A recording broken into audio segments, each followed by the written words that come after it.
welcome to the Shortway Show. I'm so happy that you are here with me today, and it's a little bit past 7:30 on the East Coast. I'm a little bit late. I know. I'm sorry. I had a crazy day trying to make the world a better place. I keep failing, but I keep trying. I'm either stupid or stubborn. I'm both. I don't know, but I keep doing it.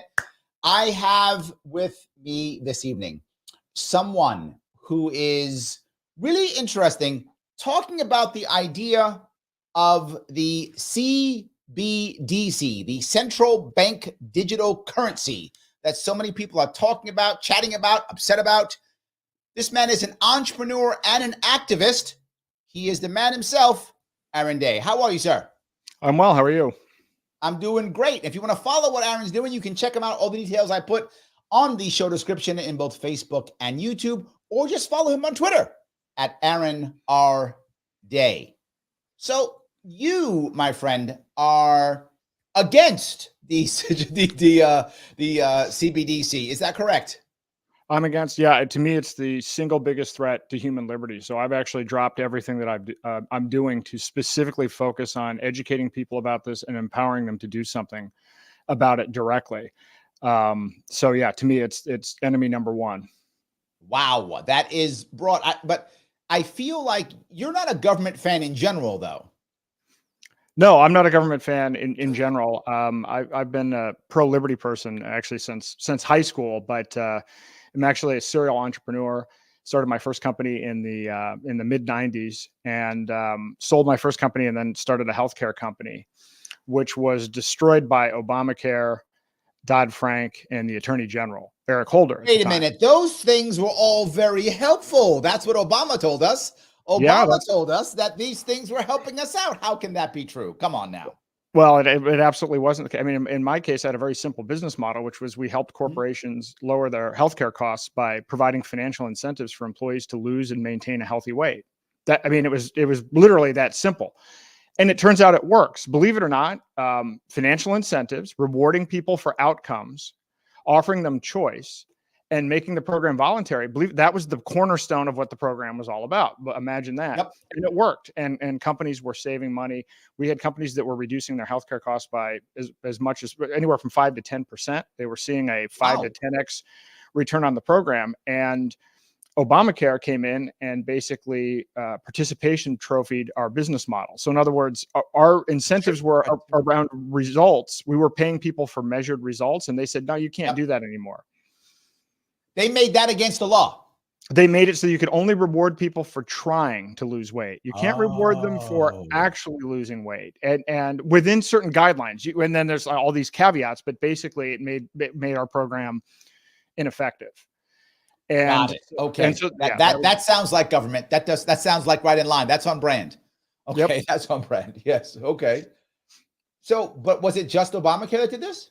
No, it was also Dodd-Frank, and you said the Secretary of State. You said Attorney General Eric Holder. Attorney General. So it's weird. So again, this was my first business was more complicated. This is a pretty simple business model. We're paying people, we're measuring them every quarter, and then we're giving them rewards. So we're giving them either reloadable debit cards, or checks, or points that can be redeemed for merchandise. Well, Dodd-Frank made it so that we were working with Citibank, and basically Citibank had to exit that prepaid debit card market because of special fees that were assessed on banks with more than $10 billion worth of assets. And so we had debit cards loadable, and we have clients in 43 states. So we have people that are the second, third year of the program reloading these cards. And now all of a sudden we're given one of these 90-day notice and you're done type of scenarios. So then we're like, okay, well, clear though. Hold on. I want to be clear on this. So every person who had this card was literally losing weight and becoming healthier. Yes. And the government said, no, that's a bad, don't do that. Government said, don't do that. You can't measure, you can't reward them for losing weight. You can only reward them for trying, which destroys the program. It destroys the ROI. Yes, it does. I mean, again, it's they participation trophied it. That's the best way I can describe it. So then Dodd-Frank came in and said, basically, we can't use debit cards anymore because it actually made them too cost prohibitive. And the vendor we had been working with, Citibank, exited the business and used that. And so then we're like, all right, well, we'll use checks. So Yeah. we Change it. used Okay. I so got you. we had a vendor that we were working with who had been in that business for over 30 years. They were in the Mhm. check writing service business. They had clients all over the United States because it's a lot cheaper for so we give them the file, we tell them where to mail the checks, and then they could do it at, you know, an 80% reduced cost from what it costs us to do it internally. Love that. So they had clients in all sectors, large and small. And the Attorney General, Eric Holder, decided to crack down and said, well, we think that one or more of this check writing service is involved with offshore gambling. So they Oh, so they seized the funds of all of the clients. So we had checks going out, hundreds well, of hold on. I thousands. want to be clear again. Hold on, be clear. So, government said there is a chance that maybe some of this this check writing company's clients might be involved with offshore gambling. Therefore, we will now seize all of the funds. Did I get that right? Correct. So Yet again on brand. so we had hundreds of thousands of dollars of checks out, and this is the beauty of this, to nurses. Nurses. We had a large client that had nurses that had hospital systems all over the country, hundreds of thousands of dollars rewards going out. And not only were those checks going to bounce, but we weren't even given the option to add funds back and make those particular funds whole. We had there was no option given but for those checks to bounce. And then we were presumed guilty and had to basically make our case as to why we should get our money back, which of course we Wow. eventually did. But then that left us in a situation of, I can't offer my business model anymore because you Right. can't offer reward for results. I can't use debit cards, and now I can't use this check writing service. So And basically, you just screwed over a bunch of nurses. and we just screwed over a bunch of nurses. And so, so hell happened to fury like an entrepreneur scorned. That actually set me off. I mean, I was already pro liberty, but that put me firmly 100% in the activist camp, starting around 2009, 2010. So moved to New Hampshire as part of the Free State Project. Eventually Oh, became right. the chair. You're a Free State guy. That's right. Yep. Was the chair of the Free State Project for a while. Ran a bunch of PACs and organizations. I ran for U.S. Senate, and there's a long story behind that, but we won't go into that here. And then I actually exited politics in Smart man. I wish I could do it. I'm still stuck. After 2018. I ran for governor as a libertarian in 2018. So, but I gave up. I said, I think we need America 2.0 from first principles. I don't think we can fix this existing system. And so what I decided to do was I went off into the land of crypto and blockchain. And I got into crypto in 2012. I learned about Bitcoin through the Free State Project, through a free stater named Ian Freeman.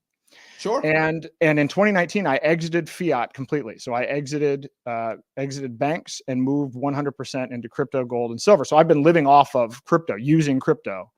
Wow.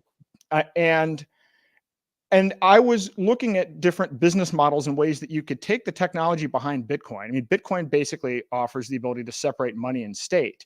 And you can use that same blockchain technology to get rid of middlemen in every sector. You could use it to fix the stock market. You could use it to fix land titling. Basically, you can sell anything that you can imagine, no matter how big or small, any size, any scale. You can you could trade without third parties using the internet. And I was on that path. I remember I actually spoke at a blockchain event when I was running for governor myself too, because I was trying to get rid of the New York State bit license, which is garbage. I was trying to get rid of that. And when I spoke, I said people are scared of blockchain. Right? They're like, oh no, it's like drug people and stuff. It's bad. And I said, hold on, imagine for a second that when you say bought a house, everybody knew that you bought the house, and it didn't matter whether it was a piece of paper at some state office or not. Everybody knew. When you got married, everybody knew you got married. You bought a car. Everybody knew you owned a car. Like everybody knew that you did the thing that you wanted to do, and it didn't matter if there's a piece of paper in the government office. Everybody knows. And they're like, oh, that sounds great. I said, that's the blockchain. Yep. That's blockchain. Everybody knows. And you don't have to have a piece of paper someplace. Everybody knows. So I'm with you 100% on that one. I guess I'm reinforcing your point, I guess. Well, so I was excited. I was out of politics. I'm on my merry way, and then COVID happened. So then, we all went through the COVID tyranny and everything else. And I got to see my then 10-year-old kids. I remember going to my daughter's ballet recital in February, or not February, I guess March, in New Hampshire, outdoors, where the parents had to take lawn furniture, social distance, and the children were wearing masks doing an outdoor ballet and all that other stuff. And then a couple of other things happened. So I'm in crypto, and all of a sudden, I'm gonna touch this piece too. I was so bothered by that. I was in New York City at the time. I still am, right? I'm a New York City guy. And it was so bad. I homeschooled my daughter because I couldn't stand her going to the prison that was her school. And it was a prison. I was like, no, the prisoners who are here in Rikers Island in New York City, in the most violent jail in the entire country, had more freedom than my daughter did. I'm like, you know what? I'm out. I'm with you. I'm just reinforcing that I'm with you, my friend. Keep going. Yep. So I'm like, well, what is this COVID tyranny about? Unfortunately, my wife has been a liberty activist for a long time. She actually started a vaccine choice organization in New Hampshire in 2006. So, I mean, we're talking, she was like a decade. She was way ahead of the curve. She was way ahead of the curve, introducing legislation in New Hampshire to get religious exemptions and everything else. And so when we saw this coming, I mean, she saw what was coming on the vaccine front right away. But I started looking into this, and I'm like, well, what is the cause of this? Why are they pushing this? And something happened around that same time. So understand now, I'm in crypto, I'm out of politics. But, even in the great state of New Hampshire here, we still had businesses shut down. We still had lockdown orders. We still had mask mandates. And so we weren't free from that. But then I saw this huge crackdown on crypto. So I had mentioned that I was introduced to crypto in 2012 by a guy named Ian Freeman. Ian Freeman has been a part of the Free State Project. He's had a syndicated radio show for over 20 years. And I sat in on— He's gone now, isn't he? I sat in on his sentencing hearing with my wife. So he's doing— There we go. Yes. 8 years in federal prison for selling Bitcoin, which by the way, I believe he had a letter from a lawyer saying that it was legal to do. He followed Know Your Customer. He did all of the things that he thought he was supposed to do. He was targeted. There were 5 different branches of the federal government that came in. He was raided, Bearcats, the whole 9 yards. They took all of his stuff. Then they held him responsible for what one of his clients did. So he was selling people Bitcoin for fiat currency. That was his service. And he had somebody that was involved in romance scams. So basically, going after, targeting old women or whatever. And Ian was found responsible for the actions of his customer, even though he didn't even know who his customer was, had gone through and done all of the different safeguards. Now, just this week, or maybe it was late last week, in addition to 8 years in federal prison, Ian has to pay $3.4 million in restitution to the victims. And if I read it properly, they basically have confiscated all of his other assets. So now I'm looking at that. Another free stater, Jeremy Kauffman, started a service called Library, also known as Odyssey, which is basically a censorship-resistant version of YouTube. He was targeted for 5 years by the SEC. I mean, there are a lot of crypto scams. This was not one of them. This is definitely kind of an edge case where there are a lot of people going out and selling their tokens and pumping them up. He was selling tokens that you actually use to post content and that arguably are more of a utility token, but they target him as a liberty activist and somebody built a free.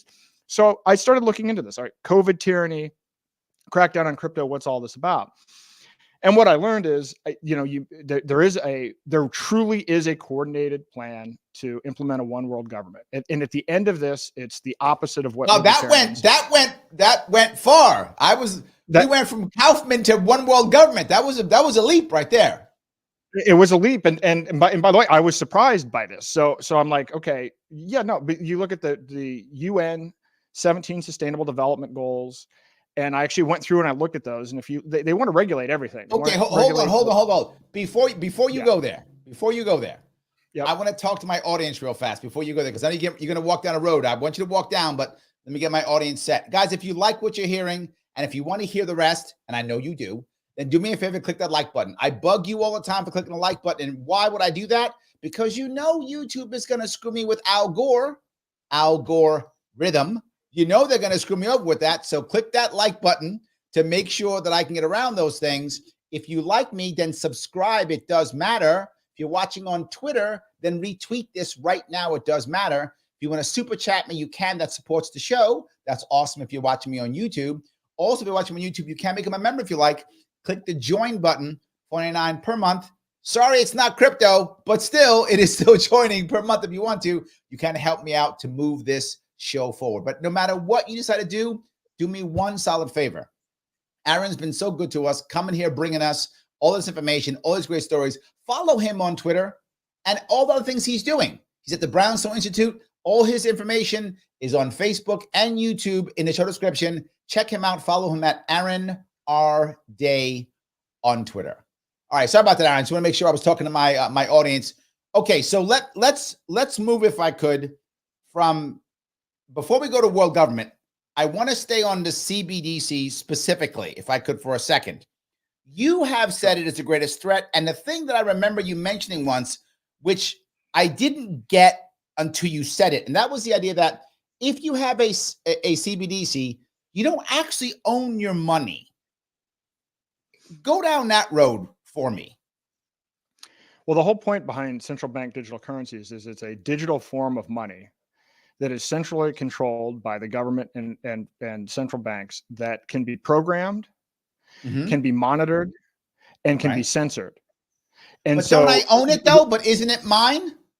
It is not yours. Literally, if the government decides that they want to kickstart the economy, they can say, look, all of the CBDC that you have in your bank account, if you don't use it by the end of the month, we're just going to confiscate it. They literally can program it at that level. And this has been part of ongoing discussions, and there's legislation in Europe, and you can actually look at how they've been modeling this out. This is absolutely in the plans for this. And so, I have an article that's coming out in the next few days, but I've looked into this. You see the quotes from the head of the Bank of International Settlements, which is basically the central bank to the central bankers, the head of the ECB, which is Europe's central bank, even members of the Federal Reserve. It's all about control. They sell it as being about financial inclusion and convenience, but they all say they want it to monitor transactions. They want to be able to censor transactions. And at the core of it, why it fits into kind of this world government model is it's the basis for social credit systems, vaccine passports, and digital IDs. So the way that this works in the future is if they don't like what you say on social media, or if you aren't engaging in the right behavior, and your social credit score drops, then that determines how much money you have access to and where you can spend that money. And this is already the case in China. So what I'm talking about may sound like some kind of dystopian science fiction novel. And in fact, I wrote a book. It's called The Final Countdown. It's on Amazon. By the way, you can buy it on Amazon. I put the link. The link is on YouTube and the link's on Facebook. You can buy that book on Amazon if you want to. The Final Countdown. Yes, keep going. So the whole first chapter of the book is this kind of, it's science fiction. Here's what things might look like in 2035 with CBDCs and universal basic income and social credit systems. And that's the first chapter. And the second chapter talks about the fact that everything that's in this little science fiction novel already exists somewhere in the developed world today. There are already CBDCs. There are already social credit systems in China. Hold on. I got to go back again. Let me go back again. You also brought up UBI. And this is a part that I think a lot of people who support the idea of UBI or some other form of giveaway don't get, right? I get they like the idea of free money. Who doesn't? I get it. They like the concept of free money. Lots of people do. That's not crazy. But what I'm saying is, if they're going to give out whatever the free money is, if it's a digital currency, people are going to grab it because they're going to think, oh, it's free money. I'm happy to get my free money, my free dollars. And they're not going to realize, no, I'm starting the end. Like I'm starting to ruin everything because now it's going to be in digital currency. It's going to feel like free money, but it's going to be handcuffs. Am I wrong here? Well, it's absolutely going to have handcuffs. And I mentioned the concept of a world government because it's important to understand why this is all coming about. Because unless you understand that there are groups, in particular, you have like the front-facing group groups like the UN, the World Economic Mhm. Forum, the World Bank, IMF, and Bank of International Settlements. But you have other groups behind the scenes like the Trilateral Commission. In particular, I'll talk about the Trilateral Commission, which has been pushing a technocracy globalism movement since 1972 when they were founded. Literally, Brzezinski, who was kind of the intellectual horsepower behind that, literally has written books about and promoting the concepts of technocracy. And the idea behind technocracy is it's a form of government where elites pick scientists and engineers to make decisions for everyone else. There's no concept of property rights or individual rights. The viewpoint on this is, and I'll give them this is the most charitable view I can give it, which is that they think man can be perfected through the application of technology. But the only people that are smart enough to do that are the best scientists and engineers. And of course, those can only be picked by the elite. So they literally think this way. So their view is they can perfect things if only they have complete and total top-down control. So it is literally the antithesis of any pro-liberty movement. In fact, it kind of negates free will. It's literally determinism. And at the end of it, you get a social credit score because they know what you should eat. They know where you should live.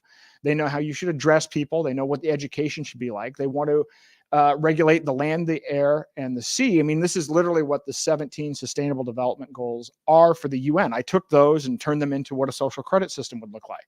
I said, if you took the 17 Sustainable Development Goals, what would you measure and what types of behavior would you reward and punish if you were one of these elites that has kind of a scarcity mindset and desire to kind of control everything from the top down. And so it's fascinating, and the book goes into this. But the technocracy movement, technocracy itself started the term was coined in 1919. Okay, hold on. You got, Aaron, you have so much stuff. I love it, but I got to have my audience participate a little bit. I got a bunch of comments. I'm going to grab a couple of them as we're moving forward. So Mike Voss is teasing. He goes, wait, Obamacare didn't save business money or help public? Who could imagine the power of competition? He's teasing, but you get what he's going with that one. So yes. Yep. Space Jason says they Silk Roaded him. Talking about your friend Ian Freeman. They Silk Roaded him. Same idea. Yes. Andrew says never forget honesty. Actually, Ian is even worse than Silk Road. I mean, Silk Road, I'm perfectly fine with the legalization of drugs, but arguably what was going on that platform was illegal. It's not even clear the romance scam that Ian's client was involved with. It's not even clear to me that that's actually illegal. I think I remember watching a documentary on Amazon Prime where they actually showed a guy that was going around doing that. I'm not entirely clear. Not that I'm advocating for it, and nor was Ian. Sure. I'm not even sure this was actually an illegal activity. So what Ian got that's was even worse. I think it was arguably worse, and it's part of the crackdown of stopping people from buying and selling cryptocurrency in person to person. Right. So you have what Ian was doing with his service and with his ATMs throughout New Hampshire and in New England. And then you had local Bitcoins, which was another service that kind of helped facilitate that as well, which is also shut down. This is a big part of a massive crackdown on all of cryptocurrency. And what I found in my research is the reason for this is to usher in CBDC. And what people don't realize, and what I didn't realize until I started writing my book, and I'm somebody who's living off of cryptocurrency. Right. They have already completed 3 CBDC pilots in the United States. The technology already exists. President Biden has signed Executive Order 14067. He signed this on March the 9th, 2022, which authorizes the exploration of a CBDC as well as the regulation of all other digital assets. So what happened to Ian? What happened to Jeremy? All of these crypto exchanges. CZ from Binance, who was fined $4 billion and was arrested and is facing criminal charges. Everything that's going on, I mean, FTX, that he actually engaged in fraudulent activity. But the point is they're shutting off exchanges and they're shutting off person to person the ability for people to use cryptocurrency. And the reason for it is they can't have control over CBDC so long as there is a decentralized alternative. Right. But let me ask 2 things. When Joel brings up a point, he agrees with you. He says, government mandates will become so much easier to force upon us. That's clearly true. But I've understood, and you tell me if I'm wrong here. I've been told, I'll say that, and you can tell me if it's real or not, that Bitcoin is really special in that Bitcoin really can't be controlled because there's really no CEO of it, but the other coins can. Is that true? You know, it's funny. I spent so much time on this. I mean, I don't know how many hundreds of hours, because I could go into a whole conversation about what the Bitcoin white paper says versus what people now think of as Bitcoin, which is BTC, which has actually, in my opinion, been a perverted form of the original vision in the original white paper. Huh. Bitcoin, Okay. Bitcoin was originally supposed to be peer-to-peer digital cash.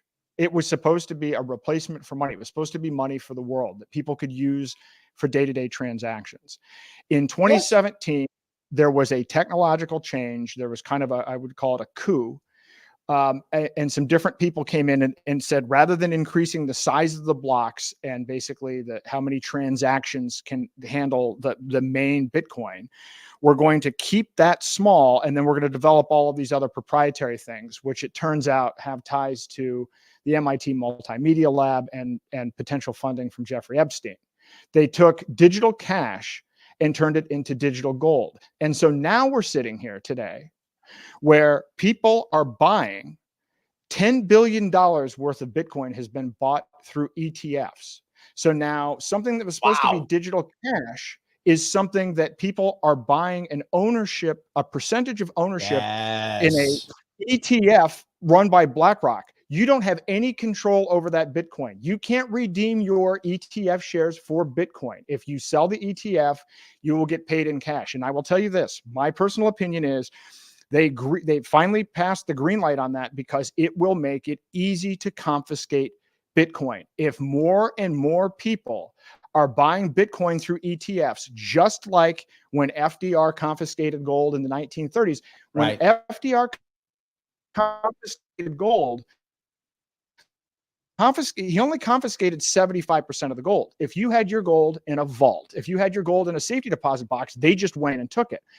Now, as an individual, if you had it in your self-custody, you were supposed to exchange your gold, but many did not. And this, to me, is the exact analogy that I would make with what's going on with Bitcoin. So now, while technically it is decentralized to the extent that there is no corporate entity, if now where people are buying it is through BlackRock and Fidelity, where they don't have it in their own possession, or they're buying it on exchanges and keeping it on the exchanges. One thing I say to somebody, if you buy crypto, make sure you have it in your own self-custody wallet.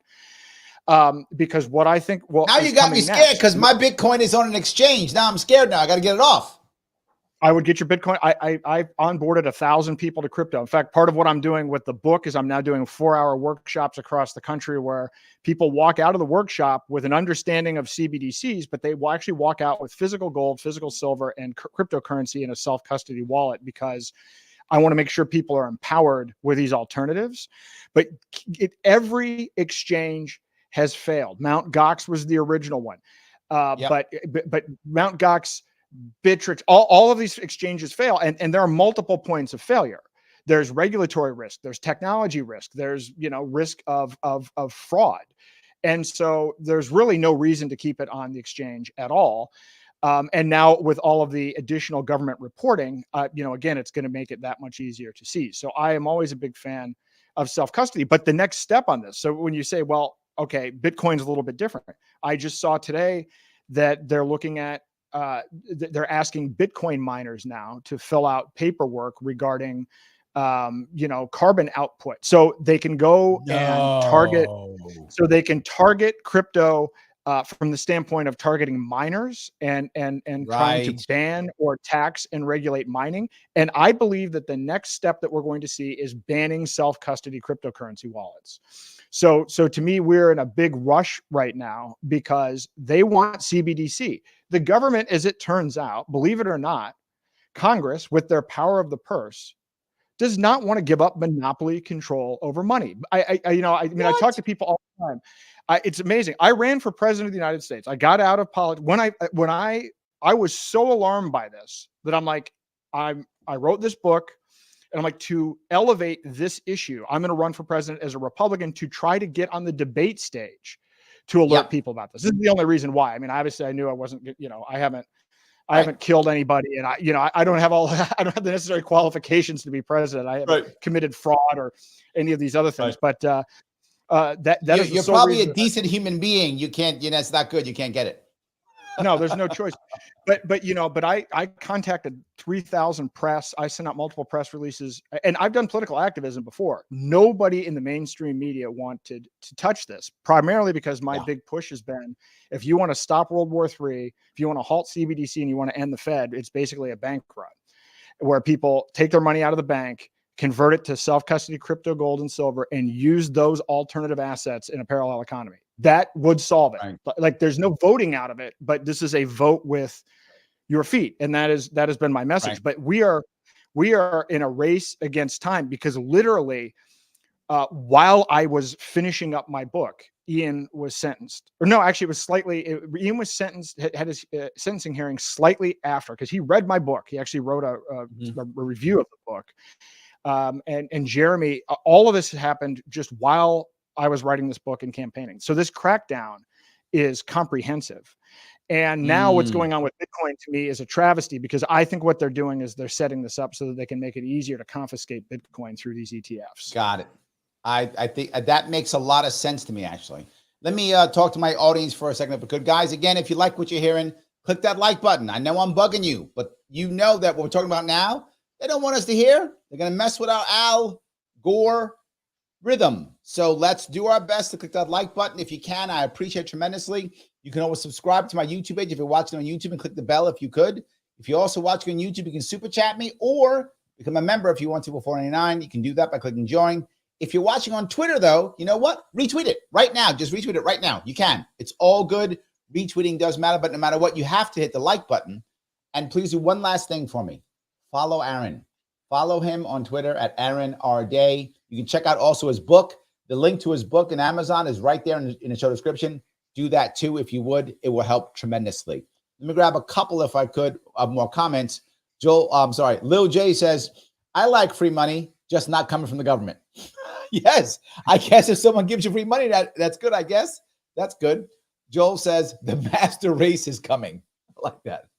Mike says, free money is government crack. The first one's meant to get you hooked. UBI especially so. So I think you got people who are on your side here, and I do hear that again. But Legacy Zach says, Bitcoin Cash is the true Bitcoin. Do you think that's true?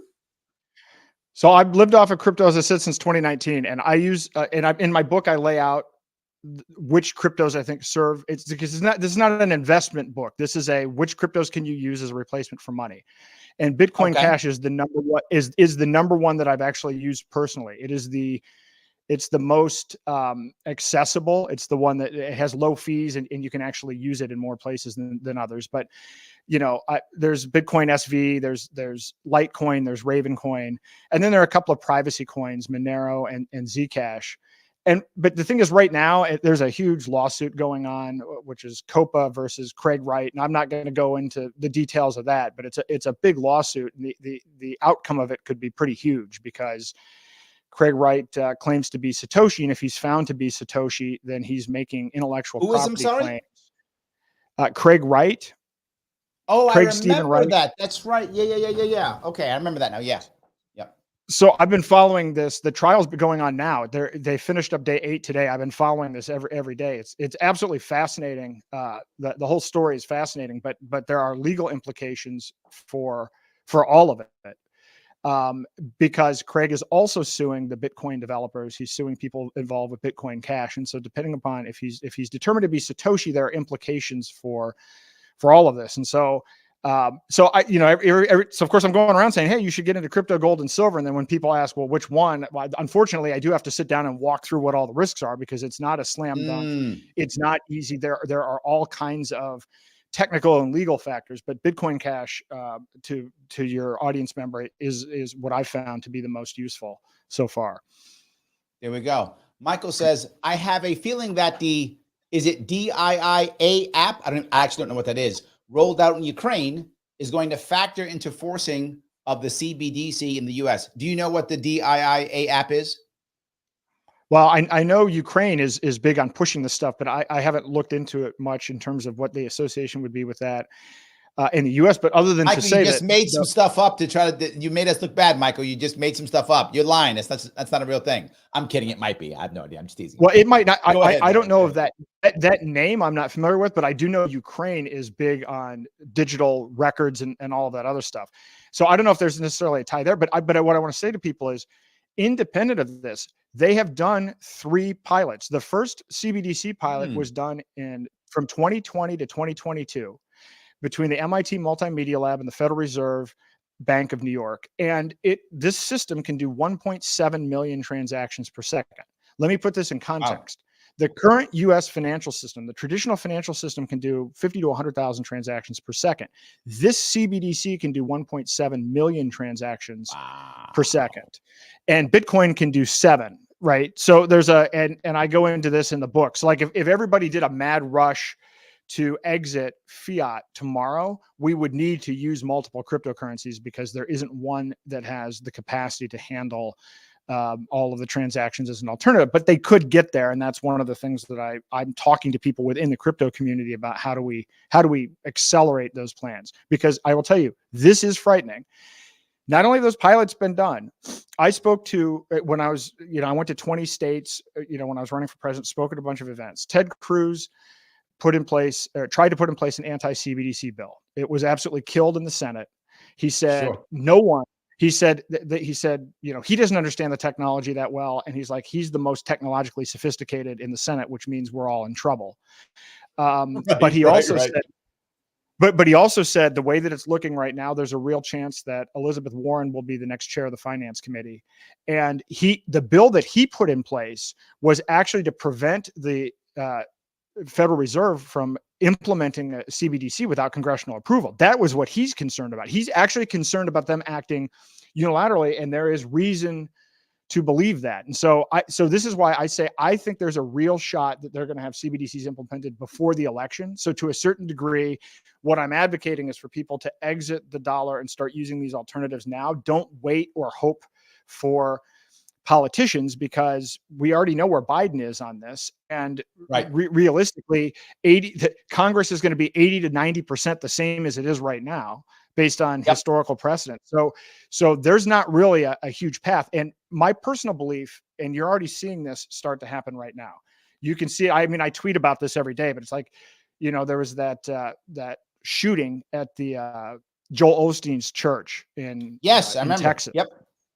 And I looked at that and it's like, okay, this is a woman from El Salvador who's a transsexual, who's pro-Palestine. I'm like, a terrorist attack is a way to unite Republicans and Democrats to push through a CBDC in an emergency on the basis of stopping money laundering and terrorism. And if you look at it, the Patriot Act was passed 45 days after 9/11. TARP was passed 18 days after Lehman Brothers failed. The $2.2 million CARES Act was passed 16 days after COVID was declared a pandemic on a voice vote. There are people in the United States Congress right now that voted for all 3 of those things. Yes, still. Absolutely. So when I'm handicapping this, I'm saying this is why when I say this is the biggest threat, it's the biggest threat in that knowing that the technology exists and that the president has already put out an executive order, we know they're just waiting for an emergency. And we certainly have a global stage right now with enough Hold chaos. on. I want to walk down another issue that you brought up in the past that I think my audience doesn't understand, or probably doesn't. And that's the idea, if I get it right, it's a regulatory liability network. Did I say it right? Yes. Tell them what this is. This is when I've heard you talk about this, this has been the scariest thing for me to imagine. Please go ahead. Yeah. So there are 3 pilots. There's the retail pilot, there's a wholesale pilot, and then there's this thing called regulatory liability network. And of course, any project like this, they give a boring name in the hopes that people won't look at it.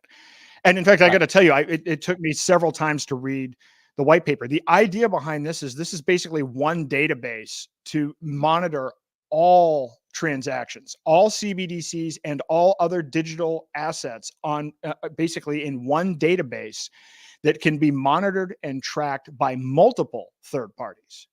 And so the idea here is we're moving towards, of course, the problem with, being in crypto, I've been looking at this as, oh yeah, we can tokenize everything. And so that we can tokenize and trade anything. It can be turned into a digital asset and traded.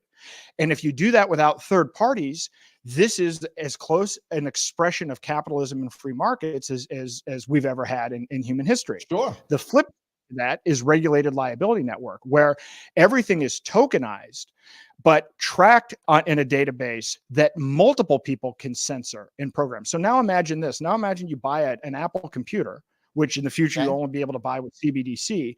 That computer will be tokenized, tracked to your ID, tracked to CBDC. So now when your social credit score drops, or if you say something on social media they don't like, not only can they shut off your money, they can shut off access to your asset and your ability to sell your computer or even use your computer, because we are moving towards a world of the tokenization of everything. And when I say everything, part of what happened under COVID is they rolled out the contact tracing on cell phones. Yes. So there are wireless tokens tracking your movement.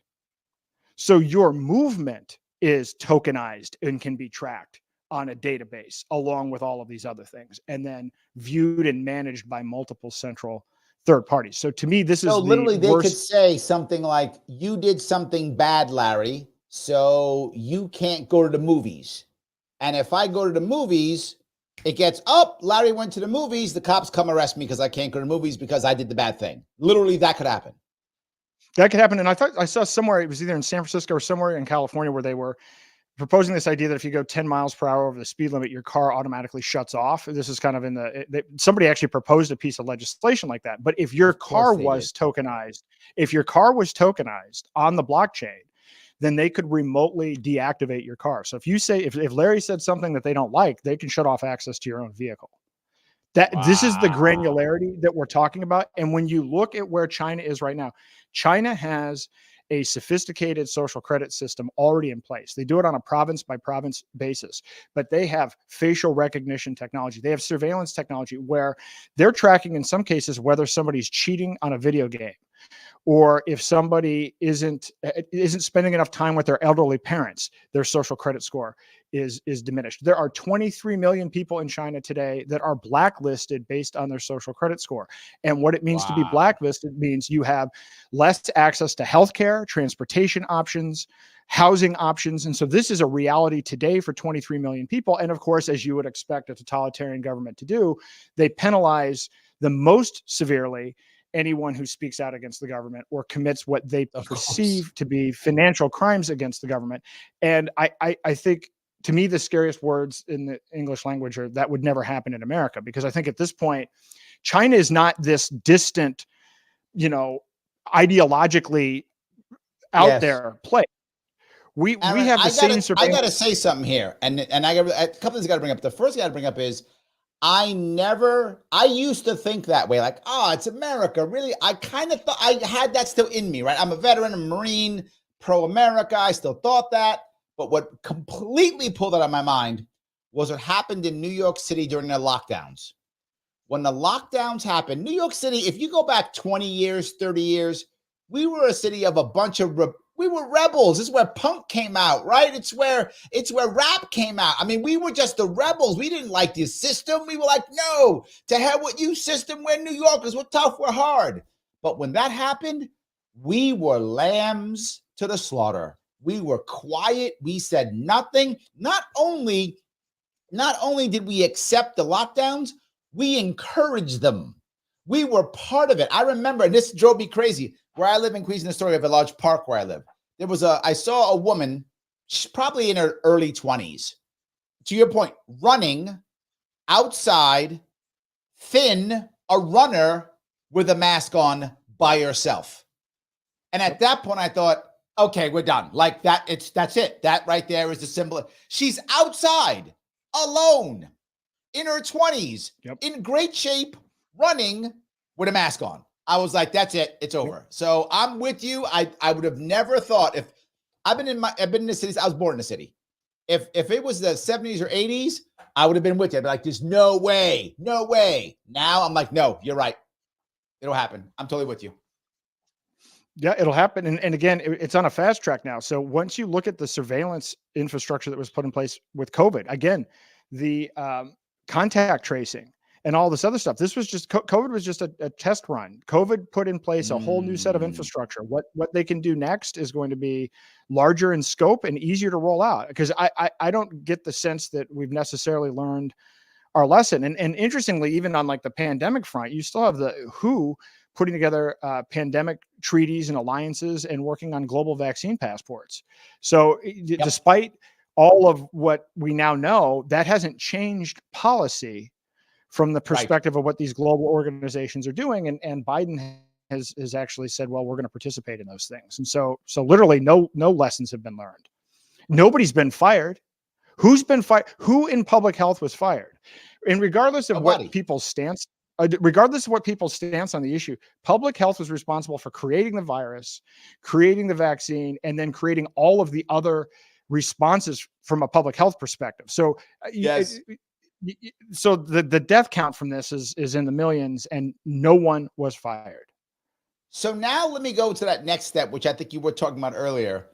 Now I want to go to the world government thing, right? You've explained how it's already being done in certain areas, but why? This is the leap that I want to make sure I get, right? I get why a local government would do it. I totally get it. I get why a state would do it. I get why I get why China would do it. But how does that, or how do you know, or why do you believe that now translates not into just China being a horrible country, or America being a horrible country, but how does that translate into a one world government? So this has been designed from the very beginning. If you look at the United Nations and you look at quotes from the very founding, the whole point of the United Nations from the very beginning was to create a one world global government. But then when you look at the Trilateral Commission when it was founded in 1972 by David Rockefeller and with Brzezinski, who is this ultimate technocrat, their vision. So the Trilateral Commission means North America, Europe, and Asia. And basically what they did was they infiltrated governments in those three areas from the top down over a 50-year period of time. The biggest myth I think that we have about our political system is that it is in any way grassroots and in any way from the bottom up. Our federal political system has nothing to do with that. These people are selected. As an example, the Trilateral Commission, Jimmy Carter's cabinet, all but one member of Jimmy Carter's cabinet were also members of the Trilateral Commission. The Trilateral Commission has had multiple people in every political administration since 1972. They have people in governments in and other places in Canada. They have people in Europe. They have people in Asia. In fact, I spoke with a guy named Patrick Wood, who's a phenomenal guy. He's literally written multiple books about technocracy, and he tracks, because they don't publish who the Trilateral Commission members are. So he's been individually tracking this information for decades. He actually sent over to me the current roster of, I think there are 400 or 500 people globally in this Trilateral Commission. So what they've done is they've infiltrated countries from the top down, and they've been pushing policies around globalism and basically eroding national borders and moving towards this for 50 years. This has been a coordinated thing from the top down through governments across the world, moving into this goal of a one world government. And you can see kind of the UN Sustainable Development Goals as being the blueprint for what that might look like. So let me, I guess, ask two parts. Do you think, you talked about this technocracy? Is this, and not that I'm saying I agree with it, I don't agree with it, but is this malevolent, or is this actually people who think they're helping? Like when they tell us no one's going to own anything and we're going to eat the bugs, is this because they think that's the right answer and they're trying to help us? Or is it actually evil? I mean, either way, it's wrong. I'm asking not for the impact. What do you think the intent is? What is your view on the intent? I give them the most charitable view of it. Just for I'll give them. Let's assume, because there are all kinds of conspiracy theories on the other. I'll say let's go with they're not shape-shifting reptilians or something like that. Let's go with the positive right. Okay. The positive view of it simply doesn't work from the standpoint of, this is, again, there's what you know, there's what you know you don't know, and then there's what you don't know you don't know. And this whole technocracy idea is that these are people that think that what they know is all there is to know. And based on their scarcity mindset, they're going to impose it on everyone else. So even under the scenario where there's a positive intention, they're leaving out the infinite possibility that is out there that we don't know and can't explore when we control everything from the top down. So that's the most charitable view I can give of it. I mean, my viewpoint is, and when I ran for president, it was on, I'm for free will, decentralization, love, and abundance. And this technocracy side is for the opposite of that. It is for determinism. It is for fear. It is for centralization, and it is for a scarcity mindset. That is inherent in the ideology. In fact, technocracy started out, and this is an interesting thing because, well, people say, well, what would a CBDC be backed by? What would a global CBDC be backed by? And the answer is energy. The original idea of technocracy, yes. So Technocracy Inc. was an actual organization and corporation started in California in the 1930s. And this movement actually had some traction. I think they had some ties into the FDR. I mean, this was to the point where this was a cult level where everybody would get together in meetings. They would all wear gray suits. GM actually made a color, a technocracy gray, for GM cars. So you had people involved in this technocracy movement that were pushing this. And at the core of their idea is that we would shift from a supply and demand system for currency in economics to one based on energy credits. So that idea was designed in 1931. And so when you looked at what was going on recently with ESG, the basis of CBDC would in fact be carbon credits and energy credits. That is part of what that movement is all about. So they haven't deviated from and so what that means is, from the top down perspective, their viewpoint is we have a finite amount of energy. Everything in the economy has to be measured. We have to measure all of the input and output of energy. So whatever it is we can conceive of from the top down in terms of energy usage and production, that will be the basis of how society operates. So when you think about how limiting that is literally how the all of society and what is possible is based on what elites believe is the optimal energy production. That is essentially what the whole system is based on. And it still is based on that. And that is still what they're moving towards. Let me grab a couple of comments if I could. Karen says, one day you're talking about the rotten juice in the fridge and boom, the fridge is locked and you can't open it for 3 days. I don't know, Karen. I think for some of us who drop a couple pounds, that might not be a bad thing. Just lock the fridge for a couple of days. It'll be fine. I'm teasing, obviously. But yeah, this is a point that I think we're bringing up. This is the idea of you don't even own your fridge, right? So you ate the wrong food, or worse, something more realistic that's happening in New York right now, directly to Aaron's point. New York is already trying to monitor the amount of meat that people eat. So you don't eat so much meat because of, the energy that it takes to make meat. So Karen, you had one extra hamburger or one extra steak or one too many pork chops and no more meat for you. Shut down the fridge. I think that's not a joke. That's real. Am I? No, well, it is. Are we wrong on this? Actually, it's 100% real. So my company, and I've battled with weight my entire life. So when I started my company to help with weight loss, so I've studied a lot about, if you look at the cause of obesity, or if you look at when obesity really picked up, it really started to accelerate with the 1992 USDA food pyramid, which put 11 to 15 servings of carbs at the base of it. So I tend to, as you can probably tell, talking to me, I like to figure out, I keep on asking, where did this come from? I keep on asking the question to figure out what the source, and it turns out the USDA food pyramid was never designed with optimizing health in mind. No, nobody even measured that. That wasn't even part of the calculation. Well, guess what? There's a new food pyramid coming. It's called the Lancet food pyramid. And it actually has in it reduction of meat, as you said. Like this is literally in a new food pyramid. It includes sugar. They actually put sugar in there, which is a horrible idea from a health perspective. Terrible. Terrible. And it contemplates bug protein. Now, when you start digging into this and you look at, well, how did they come up with this?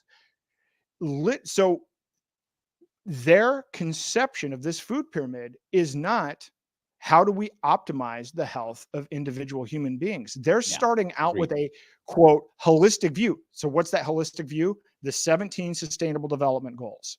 So they look at all of the sustainable development goals. So how does this map to energy? How does this map to the environment? How does it map to diversity? How does it map to all of those things? So the people designing your food and nutritional guidelines don't even have your optimized health in the top Yes. 3 of their concerns. And they'll Yes. put it out. They'll put it in health textbook. They'll mandate it. By the way, in fact, the next step is you won't be able to buy anything that doesn't fit into that, because That is my biggest worry. A CBDC That is like is my a health biggest savings worry. account. A CBDC is like Mhm. a health savings account. If you have a health savings account, it's a debit card that you can use, but you can only use that debit card to buy things that are on a pre-approved list of health expenditures. Well, now imagine Mhm. it's everything. There's a ledger of everything that's possible to buy that's determined by these scientists and engineers who have your best interests at heart. But the database of things that you can possibly buy is determined by people from the top, and how much of that you can access is dictated by Right. your social credit score and your behavior as measured by them against their standards for how you should operate and live your life as a human being. Yes. I've been on keto for 13 years.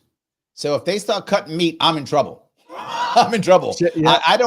I almost never eat sugar. It is so rare that I eat sugar. I mean, like twice a year. Like I rarely have any sugar ever. If that happens to me, I'm in trouble. We're gonna be in trouble. Mike says, wait, sugar and bugs are now essential to our diet. What a demented world. Yeah, but This is Aaron's point, actually true. Yep. This is yes, true. this is yes. My jaw dropped when I said, look it up, Lancet, look at the Lancet diet. It'll blow your mind. I might even write an article about it, because I think people are not aware of it. They are trying to kill us. They view us as being, optional in their plan. Human beings Absolutely. are not a priority in this. So let me grab this piece, because Zach brings this up, and I'm not sure if this is a connecting or not. He says transhumanism is a bane on this earth. Is this transhumanism, or is he off on this, or is this part of the same world? I don't know if they're connected. I guess is what I'm asking.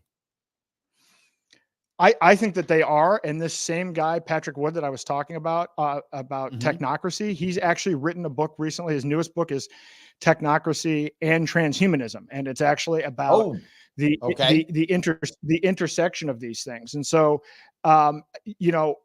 certainly depending upon what your spiritual beliefs are, you've seen probably Yuval Harari and some of these other people, they've actually contemplated and discussed the idea of creating a new religion, creating a Oh, religion based on technology, creating a religion based on AI, basically constructing and building a Christ consciousness using AI, and then using implants and the merger of technology with humans. And so I always look at this, I struggle, because I've always been interested in technology, and as a capitalist and a liberty guy, I'm old enough to remember when I actually thought tech had a liberty streak to it. In fact, I'm old enough to me remember when too. Bill Gates was actually a libertarian.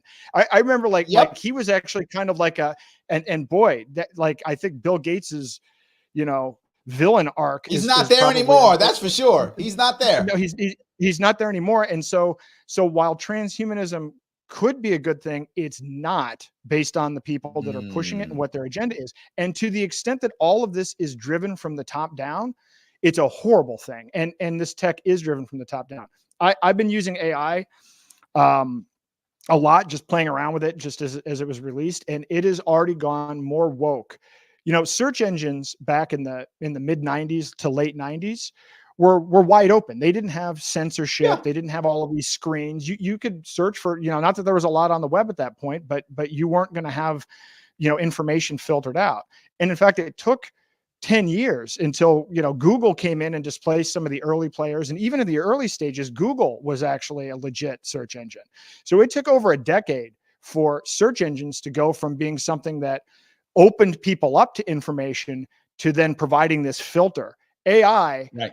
in less than a year, is now more of a filtration system and I think a censorship system than they did more in 1 year than it took 10 years for search engines in terms of the ability to filter out and control the perception of what we see through these systems. It's horrendous how these things work now. And so that's a horrible thing. And we really don't have any alternatives to that. I'm looking for open source AI. I like to say, if you're gonna have cryptocurrency, have a self-custody wallet. I'm now looking for self-custody AIs, open source AIs I can have on my own computer, at trying to figure out how to do that, because again, they're useless now. They literally have filtered out information. They won't even respond to certain questions. I mean, you have to sit there and be clever to figure out a way to work around to get information out of the system. And that's just 1 year in. I have seen that more than once. Yes, I have said, wow, wow. Now I understand where you're going. So I guess the last question I have for you is, well, maybe it's two, maybe they're related. The first one is, do you think the CBDC is Thanos? It is inevitable. Do you think it's inevitable, or do you think we can stop it? What does your gut tell you? My gut, we can stop it. It's going to require direct action. It's going to require people taking their money out of the bank, converting it to self-custody crypto, gold, and silver, and using it, which I've done. And I know I'm not the only person that's done this. There aren't many people that have done this, but there are some others that have done this. If 2 or 3% of the population does that, it will shut down the system, because understand, they are intentionally that's destroying. small. It's that small. And I'll explain why. They're intentionally destroying fiat. They know that they're destroying fiat. If you look at what has happened, and just as a quick aside, every fiat currency in human history has failed. There has never been a successful fiat currency. Like, I did an analysis of like 775 of them. The average fiat currency only lasts for about 27 years. If you look at the 7 main reasons that fiat currencies fail, the US dollar is flashing bright red on all 7 of these areas. So, I mean, inflation, economic mismanagement, technology, competition, on and on down the line, excessive spending, defense spending. So basically the dollar is collapsing, and they know the dollar's collapsing. But this is a typical problem reaction solution. This is how we get the Patriot Act. This is how we get TARP. This is how we get the CARES Act. They create the problem. They know that the reaction they're going to get is fear, and out of fear, people will often pick security over freedom. And this is how the Constitution has been shredded over the decades. And so they know that. So they built CBDC. So they know in an emergency, they're going to be able to bring that in. But if we have an alternative, and we can show, so what we have to have is an alternative solution, because we know they're going to generate the problem, and we know what the reaction is going to be. So my entire purpose on this, I'm doing these workshops, but eventually I'm going to make it an online course. So, because I know people are not going to be broadly awake about this topic. As I've traveled the country, I would say 80% of people have never even heard of CBDCs. Cato did a study, and it's like half of the people that they surveyed said they didn't like the idea, but that was after they presented the idea. So most people are really, this isn't on their radar. And so, I'm not saying, well, we're going to be able to, but if at the moment they do that, people realize there's a way to quickly on-ramp to gold, crypto, and silver and to start using it, at least there's an option. And this is literally what I have been focusing since, for a year now, is on figuring out how to get this message out. And it's a combination of the book and the workshops and empowering people directly. We can win. And in fact, we have to win. I will say, so I'm a big believer in voting with your feet. Not only did I exit the dollar, but I moved to New Hampshire as part of the Free State Project. And I love the Free State Project, and I'd love to encourage you to move. But at the same time, we have to, there's no coexistence with a one world global technocracy. You're not going to be able to carve off a place in the woods when you are fighting against people that are looking to create and control and regulate every asset on Earth. That doesn't coexist. So we have to stop them. And in my opinion, I got to tell you, Aaron, what you just said is one of the reasons why I stay in New York. People often say, Larry, why do you stay in New York City? It's what are you doing? It's a communist state. Yeah. Literally everyone who represents me, from my city to my state to my federal representatives, all of them are members of the DSA. All of them are members of the Democratic Socialists of America. Every one of them. That's where I live. Why would I stay here? Because to your point, Aaron, if I beat them here, I can beat them anywhere. And if I move, It's just a matter of time. They're going to get me anyway. It depends upon what year. Is it 1 year, 10 years, 20 years? They're going to come get me and my family anyway. I got to fight them here. And the thing is, if I can politically make any kind of impact, if I can run for mayor next year and get on the debate stage, run for governor again in 2020, in 2026, if I can do any of these things, we got a shot. Maybe we got a shot. All right. Maybe that is the answer. So I'm with you on that. So anything. But my belief is, go ahead. Sorry. Well, my belief is if we don't stop CBDC, it doesn't matter if you're in New Hampshire or New York. If the government can centrally control access to your money and dictate your behavior, it doesn't matter where you live. This is why I believe this is the most important issue, because people have whatever their favorite issues are or whatever their hot button issues are. Well, you're not going to be able to have any form of political activism if your government can completely control and censor your money based on your political speech. Right. Yeah. 100%.